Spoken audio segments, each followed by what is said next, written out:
Bonjour à tous. Ça fait déjà un petit bout de temps que je ne suis pas venu ici. Donc, vraiment un grand plaisir de vous revoir tous, de revoir aussi l'église pleine. Quand je suis venu les dernières fois, cet été, on était à peu près à la moitié de l'église. Mais ce matin, vraiment, c'est intéressant, c'est bien, c'est beau. Donc, écoutez, ce matin, j'ai repris un petit peu le thème que Stéphane a prêché il y a environ une année. Allez et apprenez, j'apprends plaisir à la miséricorde. Est-ce qu'on se souvient de ce beau thème, cette belle série que Stéphane, votre pasteur, avait prêché? C'est un thème qui m'a vraiment touché. D'ailleurs, je l'ai repris, je l'ai prêché à l'église de Saint-Jérôme au moins 4 fois. Donc, c'est un beau thème et ce matin, j'aimerais revenir sur ce thème-là. Donc, on sait que c'est lors d'un repas chez Matthieu. Matthieu, qui est un collecteur d'impôts, qui est un fonctionnaire de l'État romain. Alors qu'on accuse Jésus de manger avec des gens peu fréquentables, c'est alors que Jésus cite cette belle parole « Allez et apprenez, j'apprends plaisir à la miséricorde ». Je vais vous lire le texte en question dans Matthieu 9. Comme Jésus était à table dans la maison de Matthieu, voici, beaucoup de publicains et de gens de mauvaise vie virent se mettre à table avec lui et avec ses disciples.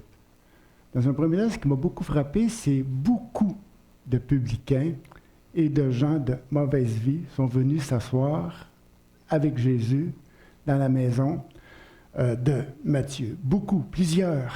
Donc, ce n'était pas tout simplement un petit souper familial, là. C'était vraiment une grande fête. Les pharisiens virent cela et ils dirent à ses disciples, « Pourquoi? Pourquoi votre maître mange-t-il avec des publicains et des gens de mauvaise vie? » Ce que Jésus ayant entendu, il dit, « Ce ne sont pas ceux qui se portent bien, qui ont besoin d'un médecin, mais les malades. Allez et apprenez. » Ce que signifie « J'apprends plaisir à la miséricorde et non au sacrifice, car je ne suis pas venu appeler des justes, mais des pécheurs. » Donc, dans ce texte, oui, Jésus s'adresse à des pharisiens. Il ne s'adresse pas à n'importe qui. Ce sont les pharisiens qui ont posé la question pourquoi que lui et ses disciples mangeaient avec des gens peu fréquentables. Donc Jésus s'adresse à des pharisiens, à des gens très religieux, à des hommes de la Bible, à des spécialistes de la parole de Dieu. Ceux-ci portaient des accusations au nom de la loi de Moïse, au nom de la tradition. Ceux-ci portaient des accusations à des manquements en ce qui concerne de savoir qui fréquenter, avec qui manger, question d'impur, de pureté, ainsi de suite. D'ailleurs, ces pharisiens, ces hommes religieux, ces hommes de la loi, ils avaient appris dès leur jeunesse, dès leur tendre enfance, ils avaient appris, et aussi dans leur synagogue, et par la suite dans leurs écoles judaïques, ils avaient appris de ne pas s'asseoir avec des gens peu fréquentables, avec des gens de mauvaise vie, avec des pécheurs.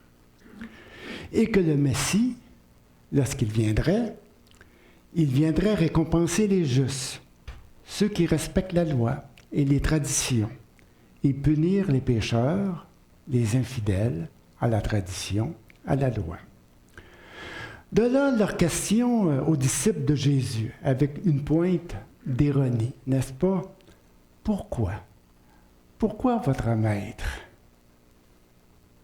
mange-t-il avec des infidèles? Et Jésus, de leur répondre, ce ne sont pas ceux qui se portent bien qui ont besoin d'un médecin, mais des malades. ces gens, en particulier, leur dit Jésus, ont besoin de miséricorde. Ils ont besoin d'être accueillis et soignés avec amour. Ils ont besoin que quelqu'un s'occupe d'eux. Ils ont besoin que quelqu'un s'occupe de leur bien-être. Et c'est alors que Jésus leur dit, allez. Allez et apprenez, je prends plaisir à la miséricorde. En réalité, Jésus leur dit à ces pharisiens, à ces hommes de loi, allez refaire votre lecture des Écritures. En réalité, c'était des hommes qui connaissaient très bien la Bible. Hein? Ce sont des spécialistes des Écritures. Ils avaient passé leur vie à étudier, à lire et à relire les Écritures. Et Jésus leur dit, d'une façon ironique aussi, si je peux le dire ainsi, allez relire votre Bible. Allez refaire vos devoirs. Et apprenez. Apprenez. Apprenez quelque chose qui semble vous échapper dans votre lecture biblique. Apprenez, je prends plaisir à la miséricorde. Donc ce matin, ce que je vais faire avec vous, je vais reprendre l'exemple de l'apôtre Paul, de Saül, Saül de Tarse, son premier nom d'ailleurs. Je vais reprendre l'expérience de Saül, parce que Saül, c'est un pharisien. Hein? Jésus, on a dit tantôt que Jésus s'adresse à des pharisiens, donc Jésus s'adresse aussi à Saül, par la bande. Jésus, c'est-à-dire Saül, oui, Saül, le pharisien, le parfait disciple de Moïse, l'homme de la loi, l'homme de la justice punitive de Dieu. Donc, oui, cet homme-là, nous allons ce matin le visiter. Nous allons visiter la bonté de Dieu dans sa vie. Nous allons rencontrer l'homme nouveau qui est devenu Saül, qui est devenu Paul par la suite. Donc, je vais prendre mon petit bidule que j'ai ici. Si ça fonctionne. Pas sûr, hein? Ça... Ah, la voici, la voici, la voici. Donc, l'apôtre Paul, dans sa lettre aux Galates, va dire quelque chose de vraiment spécial. J'ai été crucifié avec Christ. Et si je vis, ce n'est plus moi qui vis en moi, c'est le Christ qui vit en moi. Et il rajoutera, ça va venir, ça va venir. Est-ce que c'est à cause qu'il n'est pas allumé ou quelque chose? Oui, c'est les autres. Non, ça va, OK.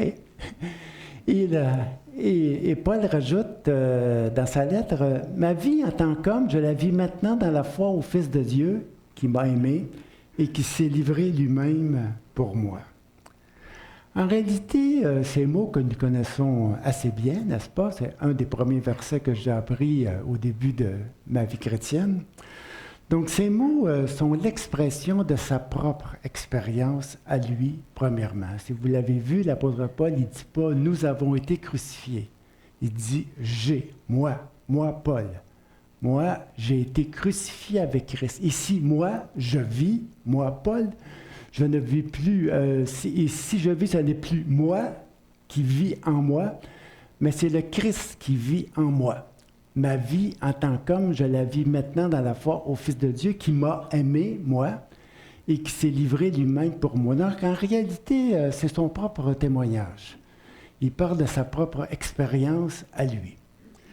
Donc, l'apôtre Paul nous parle de son vécu, de sa propre histoire.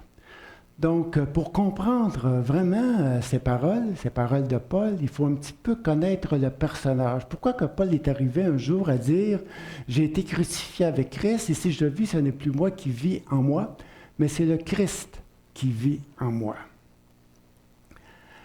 Donc, je vais vous faire un petit peu un petit survol de ce pharisien, de ce Paul, de ce Saül de Tarse. on va faire un petit peu un survol de son histoire, de son vécu, pour arriver à dire un jour qu'il a été crucifié avec Christ et que c'est le Christ qui vit maintenant en lui. Dans sa lettre aux Philippiens, au chapitre 3, il dira qu'il est hébreu, né d'Hébreu, de la tribu de Benjamin. Ses parents étaient hébreux. Ses grands-parents étaient hébreux. Ses arrière-grands-parents étaient hébreux. Il est de la famille de Benjamin, l'un des 12 fils de Jacob, le fils cadet, Benjamin. Donc, et Jacob était le petit-fils d'Abraham, l'homme que Dieu a choisi pour lui faire une promesse. Donc, ça part bien, hein? Tout un héritage en arrière de lui. Il dira par la suite qu'il a été circoncis le 8e jour, selon le rite religieux dans le judaïsme. Donc, Paul porte dans son corps, porte sur son propre corps la marque physique de son appartenance au peuple de Dieu. Le sceau, le label, la signature des fils d'Abraham, des fils de la promesse. Il est un vrai juif, un pur sang, un élu. Il leur dira, par la suite, en ce qui concerne la loi de Moïse et les traditions des anciens, qu'il est un membre du parti des pharisiens, le parti le plus conservateur dans le judaïsme, le parti le plus étroit, un parti de la droite religieuse. Pharisien veut dire ceux qui se séparent, ceux qui se tiennent à l'écart des pécheurs, ceux qui sont fidèles à la loi, ceux qui se sont retranchés du monde païen, les purs, les vrais. Ce sont les vrais disciples de Moïse, ce sont les justes. Il ira jusqu'à dire que face aux exigences de la loi, écoutez ça là, que face aux exigences de la loi mosaïque et de la tradition, il était sans reproche.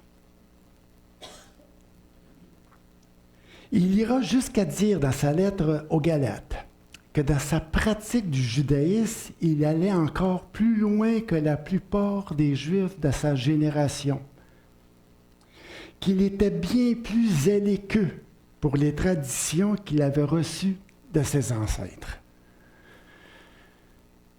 Donc, Paul avait une pratique religieuse exemplaire, en faire rougir plusieurs, n'est-ce pas? Un exemple à suivre. Comme dans le récit de la prière du pharisien et du publicain, on connaît cette petite prière dans l'évangile de Matthieu. Tous les matins, Saül, parce que j'aime l'appeler Saül avant de l'appeler Paul, tous les matins, Saül faisait sa prière, la prière des pharisiens. « Je te loue, Seigneur, de ce que je ne suis pas un homme comme les autres. » Ça, c'était son culte, le matin en se levant. Il louait Dieu. Il était fier de lui. Très, très fier de lui. « Je te loue, Seigneur, de ce que je ne suis pas un homme comme les autres, comme ce pauvre publicain de mauvaise réputation qui ne respecte pas ta loi. Je jeûne 2 fois par semaine et je donne la dîme de tous mes revenus. » Il pouvait chanter par la suite avec ferveur le psaume 119, au complet peut-être. « J'aime ta loi. Elle est tous les jours, elle est tous les jours l'objet de ma méditation. » Paul, Saul de Tarse, était très fier de son identité juive, de sa foi authentique, et de sa pratique religieuse exemplaire. Il dira dans sa lettre aux Philippiens que c'était pour lui un gain, une gratification, une distinction devant Dieu.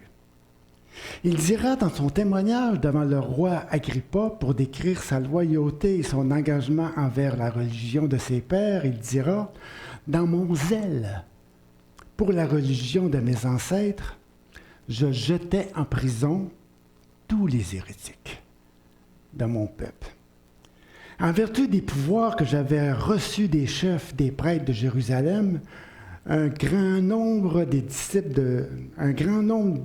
de Jésus, excusez-moi, oui, je vais reprendre, parce que j'ai rajouté une petite phrase qui n'était pas écrite là, et là, je suis mélangé un petit peu avec ce que je dois dire. Donc, l'apôtre Paul dit, dans mon zèle pour la religion de mes ancêtres, j'ai jeté en prison, en vertu des pouvoirs que j'avais reçus des chefs des prêtres de Jérusalem, un grand nombre des disciples de Jésus, et lorsqu'il s'agissait de les condamner, je votais avec les autres leur mise en mort. Qui est pour lever les mains? Et Paul était parmi ceux qui votaient pour que ces hérétiques juifs, ce sont des juifs, là, c'est entre eux. Donc il y avait des hérétiques dans certaines synagogues qui étaient devenus des disciples de Jésus. Et pour Paul et pour les anciens et pour les prêtres de Jérusalem, c'était inacceptable, c'était des hommes surtout, dangereux. Il dit, je passais d'une synagogue à l'autre pour les faire punir et essayer de les contraindre à renier leur foi. Il les menaçait. Il dit, dans l'excès de ma fureur, en colère contre eux, dans l'excès de ma fureur, j'allais les traquer jusque dans les villes étrangères. C'est pour ça qu'il s'est ramassé à Damas, à un moment donné. C'est loin Damas. Pour l'époque, c'est 6 jours de marche. Damas en Syrie, dans un autre pays, la grande capitale de la Syrie. Aujourd'hui, encore d'ailleurs, c'est toujours Damas. Donc l'apôtre Paul, Saül, oui, il agissait ainsi, croyant vraiment à plaire à son Dieu. Dans son fanatisme religieux, il voulait préserver l'intégrité de la foi de ses pères. Et c'était un honneur pour lui. Jusqu'au jour où tout a basculé. Et c'était sur le chemin de Damas. Comme je l'ai dit tantôt, 6 jours de marche. Avec une équipe, avec lui, avec des lettres des prêtres de Jérusalem pour aller dans la synagogue de Damas. Ils avaient appris qu'il y avait certains Juifs qui étaient devenus des disciples de Jésus. Donc ces gens-là mettaient en danger la foi des anciens, la foi du peuple. Donc l'apôtre Paul s'était muni de lettres des autorités juives de Jérusalem pour faire arrêter et mettre en prison des Juifs, ses frères de sang, si on peut le dire ainsi, qui étaient devenus des disciples de Jésus.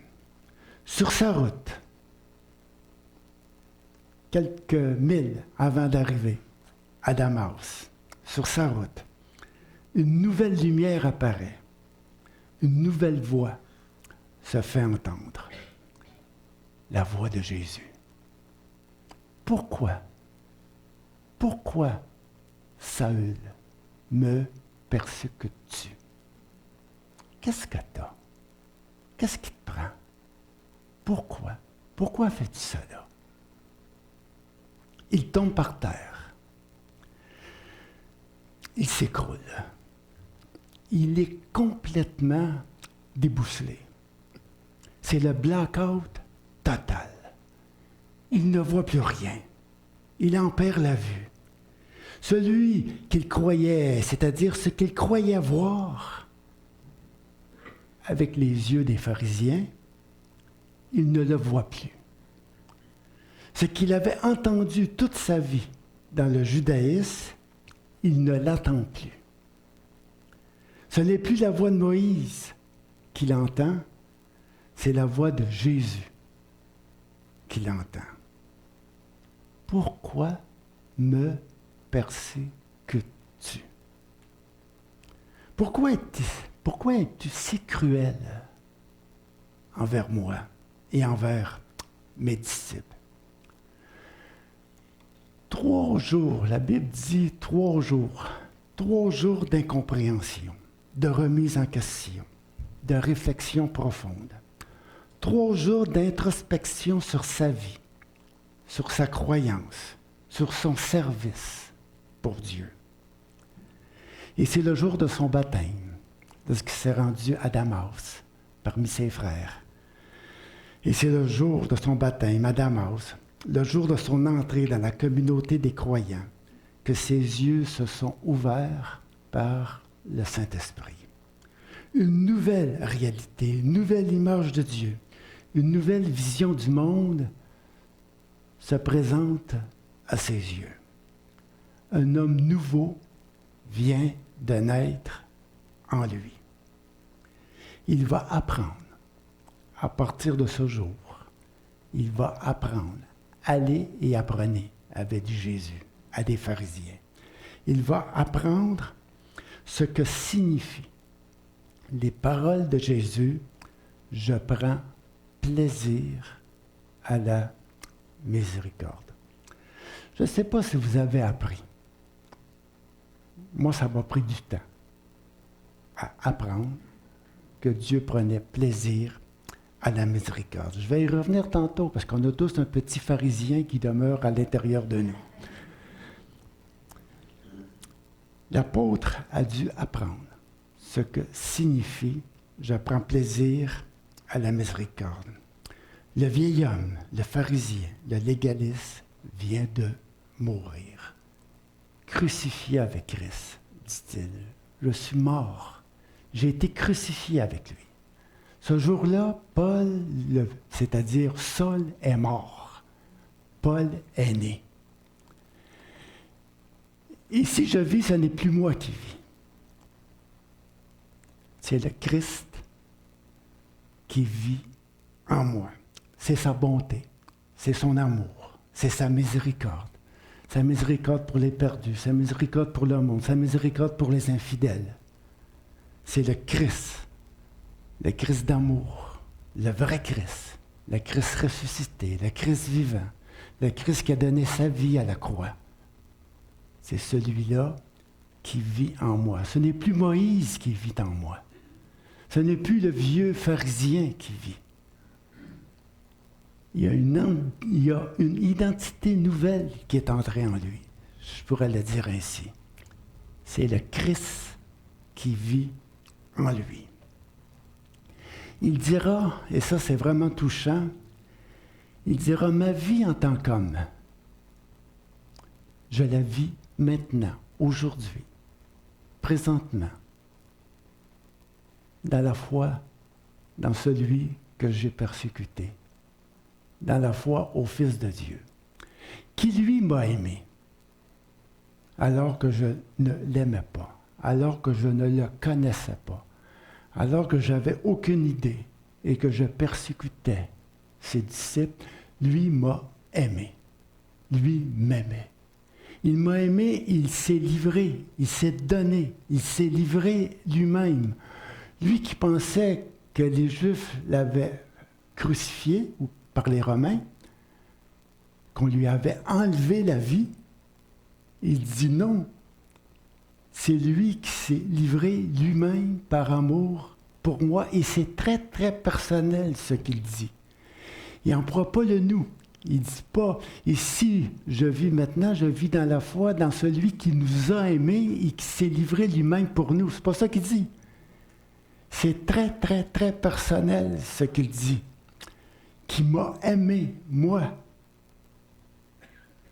et qui s'est livré lui-même pour moi. Toute une révélation, tout un changement, toute une transformation à l'intérieur de lui. C'est l'homme nouveau qui vient de naître en lui. C'est l'homme nouveau fait à l'image du Christ. C'est l'homme nouveau qui vit en lui. Saül est mort. Paul est né à partir de cette journée. Il dira dans sa lettre, en faisant référence à sa propre expérience, premièrement dans sa lettre aux Corinthiens, parce que j'ai l'impression que Paul, très marqué par sa propre expérience, il reprend sa propre expérience à travers toutes ses lettres. En réalité, ce que Paul écrit dans ses lettres, c'est son expérience à lui. Tout ce qu'il écrit sur la grâce de Dieu, tout ce qu'il écrit sur la miséricorde de Dieu, tout ce qu'il écrit sur la bonté de Dieu, c'est sa propre expérience. Il redit ce qu'il a vécu, puis il applique à la communauté, il applique à tous et à chacun. Si Dieu m'a aimé, il vous a aussi aimé. Si Dieu a donné sa vie pour moi, Dieu aussi a donné, le Christ a donné aussi sa vie pour vous. Il reprend sa propre... Pour comprendre les lettres de l'apôtre Paul, il faut connaître qui est le personnage, parce que ces lettres reflètent ce que l'homme est dans son expérience. Ça nous échappe parfois, ça, mais en réalité, moi, j'ai tout relu les lettres de l'apôtre Paul avec le cœur de Paul, avec son expérience à lui. J'ai dit, ben oui, c'est son expérience qu'il cite partout, c'est sa vie, c'est ce qu'il a vécu. Il dira dans sa lettre, il dira dans sa lettre aux Corinthiens, celui qui est dans le Christ est une nouvelle créature. Les choses anciennes sont passées, toutes choses sont devenues nouvelles. Et ça, c'est son expérience. Les choses anciennes, le pharisien, ce qu'il était, c'est en arrière et maintenant, tout a changé. L'homme nouveau est né. Il dira dans sa lettre aux Éphésiens, j'ai repris les paroles, mais je les ai appliquées à Paul. Parce qu'en réalité, Paul les cite pour la communauté, mais je me suis dit probablement que c'est sa propre expérience encore qu'il cite, et je l'ai appliqué à lui. Et je vais vous le lire comme si ça serait sa propre expérience à lui. C'est en Jésus-Christ que j'ai appris à me dépouiller, eu égard de ma vie passée, du vieil homme, du vieux pharisien, l'homme de la loi, fermé, rigide. C'est dans ma relation avec Jésus-Christ que je suis renouvelé aujourd'hui, que je suis transformé dans ma compréhension de Dieu et que j'ai revêtu l'homme nouveau, créé selon Dieu, créé conformément à la pensée de Dieu, à la ressemblance du Christ. C'est en Jésus-Christ que Paul a appris, que Paul s'est dépouillé, que Paul a été renouvelé et que Paul s'est revêtu de l'homme nouveau. C'est en Jésus-Christ que tout a commencé, que tout a été transformé, changé. C'est en lui que j'ai appris, dit Paul. On en apprend des choses avec le Christ, hein? Paul y a tout appris du Christ. Tout ce que Dieu est, il l'a appris dans le Christ. Et sa vie a complètement été transformée, changée.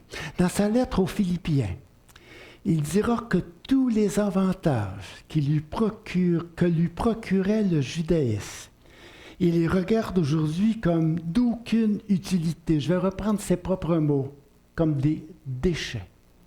C'est fort. Tout son judaïsme, toute sa pratique, toute sa religiosité en tant que pharisien, il dit, je regarde cela aujourd'hui comme des déchets. C'est très, très fort comme terme. C'est très, très, très, très fort. Peut-être que je n'oserais pas aller jusque-là dans ma pratique. Et c'est pas toujours évident, hein? Ce qu'on a vécu étant jeune, ce qu'on a vécu dans notre vie, dans notre histoire, de regarder ça comme des déchets, c'est d'aller très, très loin. C'est toute sa vie, en réalité. Sa vie de pharisien, c'est toute sa vie, c'est toute son enfance, c'est toute son histoire. C'est tout ce qu'il est. Il dit toutes ces choses qui me il dit que toutes ces choses, oui, il dira que tous les avantages que lui procurait le judaïsme, il regarde ça aujourd'hui comme des déchets en comparaison de la connaissance de Jésus-Christ, mon Seigneur. Il dit, quand il dit, je compare les deux, entre mon judaïsme et le Christ, il dit, j'ai pas le choix. Ça, c'est de la marde. Parce qu'en réalité, le vrai mot qui est là, c'est ce mot-là. Le vrai mot en grec, là, c'est le vrai mot. Les traducteurs ont été gentils. Là, il y en a là, qui ont traduit ça par d'aucune utilité, d'autres qui ont traduit ça par comme des déchets. Mais le mot qui est là, c'est de la boue. C'est de la merde. Ça vaut rien, absolument rien.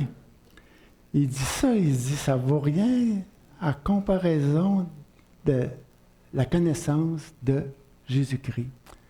Parce qu'il compare les deux, là, hein? Donc, lorsqu'il compare les deux, il en arrive à cette conclusion-là. Il dit, tout ce que je désire aujourd'hui, c'est de connaître le Christ. Quel changement! Cet homme qui recherchait la justice dans la loi, dans la tradition, cet homme qui recherchait de tout son cœur être juste devant Dieu par le judaïsme. Il dit, je regarde tout ça comme étant vraiment comme des déchets.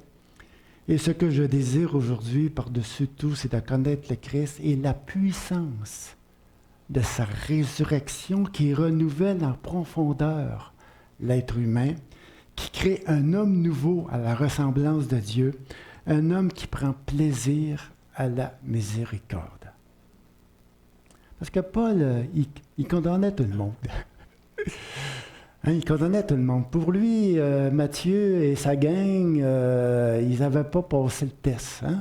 Ils n'avaient pas eu les bonnes notes, donc vraiment, ils étaient vraiment jugés comme étant des infidèles, donc comme étant des gens qui vont être châtiés par le Messie, lorsque le Messie viendrait, ainsi de suite, qu'il y aura un jugement, puis que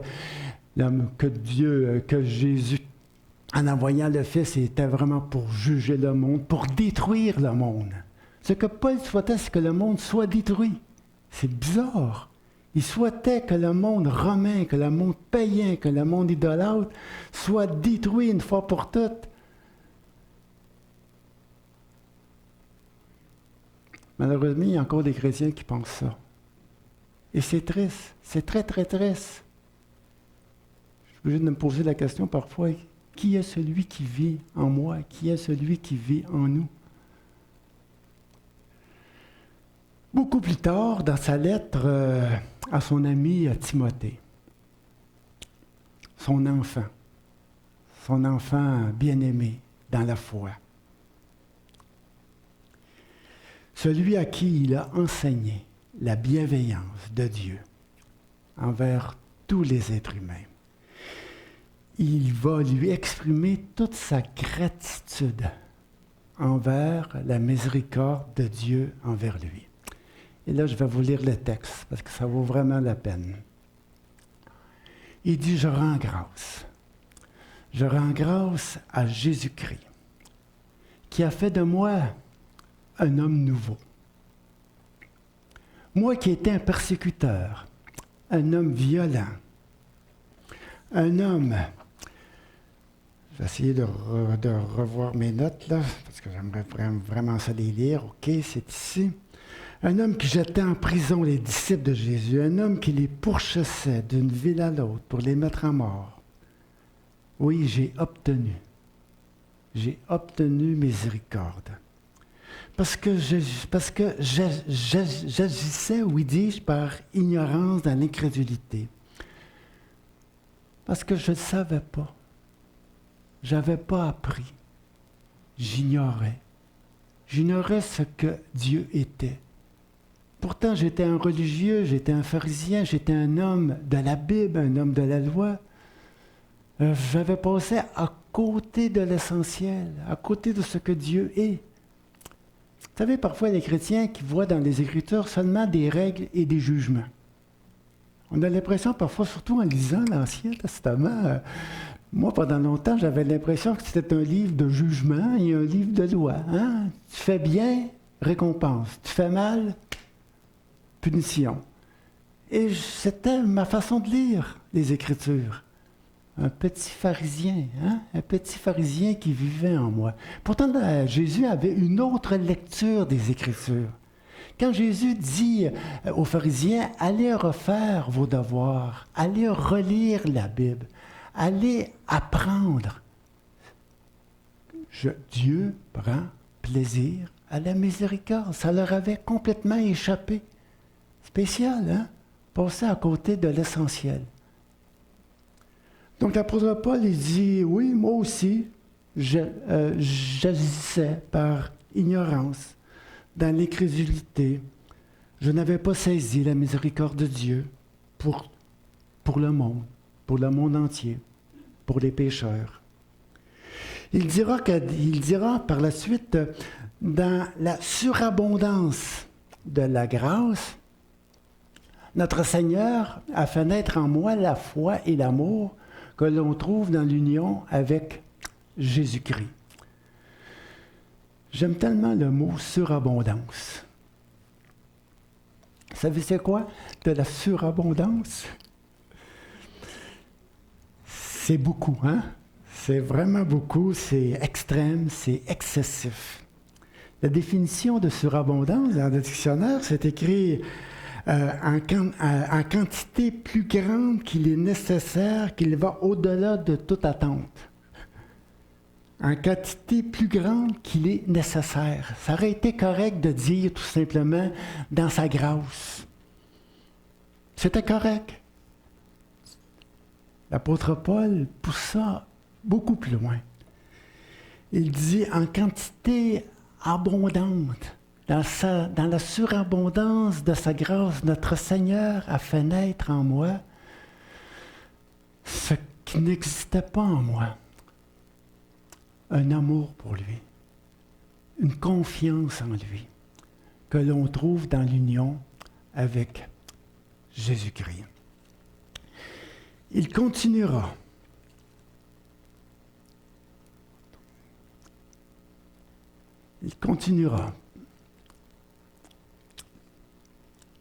Il va affirmer avec une grande assurance. Voici une parole certaine, vraie, indiscutable, digne d'être reçue par tous. Jésus-Christ est venu dans le monde, pas pour juger le monde, mais pour sauver le monde. C'est la révélation. C'est ce que Paul a appris.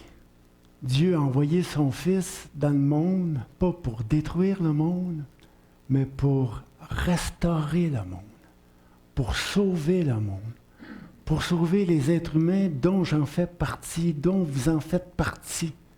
Puis il y en a tant d'autres à aller chercher, tant d'autres à sauver. Dieu ne veut pas que l'homme meure, Dieu veut que l'homme vive. Dieu ne veut pas détruire ce qu'il a fait. Il veut reconstruire ce que l'homme a détruit. Dans sa surabondance, dit l'apôtre Paul, Dieu a fait grâce aux êtres humains pour les reconstruire. Jésus-Christ est venu dans le monde pour sauver les pécheurs. Il va dire, je suis pour ma part le pire. Et pourquoi dit-il le pire? À cause qu'il a tellement méprisé le Christ. Il a tellement méprisé la miséricorde de Dieu. Il a tellement méprisé ce qu'il y avait de plus noble chez Dieu, sa grâce pour les êtres humains. L'apôtre Paul était restreint dans sa pensée. La grâce de Dieu, c'était faite pour les justes. Le jugement, c'était fait pour les pécheurs. Et lui, se croyant juste, donc la grâce de Dieu, la récompense, était faite pour lui. Et la justice était faite pour les pécheurs. Et c'est son exemple qu'il prend. Il dit, si Dieu a été tellement gracieux envers moi, moi qui l'ai méprisé, moi qui l'ai persécuté, je suis pour ma part le pire d'entre eux. Mais il dit, j'ai obtenu miséricorde, afin que Jésus-Christ fût voir en moi, le pire d'entre eux, toute l'immensité de sa bonté. Le mot qui est là, c'est toute sa longanimité. Un mot qu'on n'est pas habitué d'utiliser trop dans le courage courant, pourtant c'est un très beau mot. Toute l'étendue, toute la grande étendue de sa patience envers l'être humain. La définition pour la longanimité, c'est, selon le dictionnaire, toute son activité, c'est toute l'activité de longue haleine à vouloir sauver le pécheur sans se décourager. Depuis la Genèse, vous vous souvenez la première parole que Dieu a dit à Adam et à Ève? C'est quoi les premiers mots? Où es-tu? Et à partir de ce jour, Dieu est parti à la recherche de l'homme. Dieu est parti à la recherche de la brebis perdue. Et à travers toutes les Écritures, Dieu a cherché, cherché, cherché, cherché. Dieu n'a pas voulu détruire, Dieu a voulu aller chercher sa brebis perdue, qui se trouve être l'homme. Et à travers toutes les Écritures, à travers tout l'Ancien Testament, c'est Dieu qui crie, « Où es-tu? Je t'aime, je suis ton Créateur. Où es-tu? » Et ça, c'est le cri de Dieu. C'est comme un parent, c'est comme une mère, un père qui attend son enfant le soir, qui revient à la maison, mais qui ne revient pas. Et la soirée passe. Et le cri dans le cœur, c'est « Où est-je? Où est Lucie? Où est-elle? Minuit, 1 heure, 2 heures, 3 heures. Où est-elle? » Et ça, c'est le cœur, ça, c'est le cri de Dieu envers l'être humain. Où es-tu? Où es-tu? Et c'est pour ça que Dieu envoie son Fils, Jésus-Christ, pour aller chercher celui qui est et ceux qui sont perdus, pour les retrouver, pour les ramener à la maison et de faire la fête, comme le Fils prodigue, comme le Père a fait envers son Fils prodigue. Où es-tu? Et il termine vraiment dans une louange au Roi éternel, immortel, invisible et seul Dieu, soit honneur, gloire à travers tous les âges. Vous savez, quand Jésus dit « Allez et apprenez, je prends plaisir à la miséricorde », prendre plaisir, ça s'apprend. Ça ne s'apprend pas en 24 heures. Ça ne s'apprend pas dans une fin de semaine de retraite au Camp Péniel. Paul n'est pas retourné tout de suite à Jérusalem. Après le chemin de Damas, là, Paul aurait pu vraiment retourner feu et flamme à Jérusalem, rencontrer la communauté et dire « J'ai trouvé, alléluia, alléluia ». Non. Il nous dit dans sa lettre aux Galates qu'il a dû se retirer 3 ans en Arabie. 3 ans de réflexion profonde, de remise en question, de relecture et de relecture des textes, en train de renouveler sa pensée. Ensuite, il n'est pas parti en mission. Vous savez où est-ce qu'il a été? Chez papa et maman. Pendant quelques années. Il est retourné vivre chez ses parents à Tars, en Turquie, pendant quelques années, travailler dans l'industrie de son père, à faire des tentes.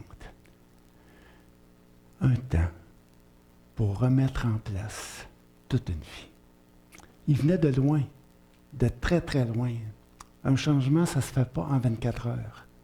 Ça prend une autre vie pour refaire un changement total. Un temps pour laisser le nouvel homme grandir en lui. Un temps pour s'imprégner de cette nouvelle réalité, d'une nouvelle image de Dieu, d'une nouvelle vision du monde. Par la suite, son vieil ami de Jérusalem, Barnabas, avec qui il va partir en mission, d'ailleurs, un peu plus tard. Son vieil ami est venu l'inviter à se joindre à l'église d'Antioche, en Syrie. Antioche, une ville, un port d'entrée vers l'Orient, une ville cosmopolite. La première église cosmopolite du monde, Antioche, des gens de tout partout. Il a dû apprendre dans cette église nouvelle, lui qui était habitué de vivre à la synagogue, il a dû apprendre à accueillir l'autre, l'étranger, à vivre avec la différence, à s'ouvrir à l'action bienfaisante de Dieu envers tous. Il a dû apprendre, jour après jour, à prendre plaisir à la miséricorde. Vous savez, sa lettre aux chrétiens de Rome, c'est l'expression de sa propre expérience.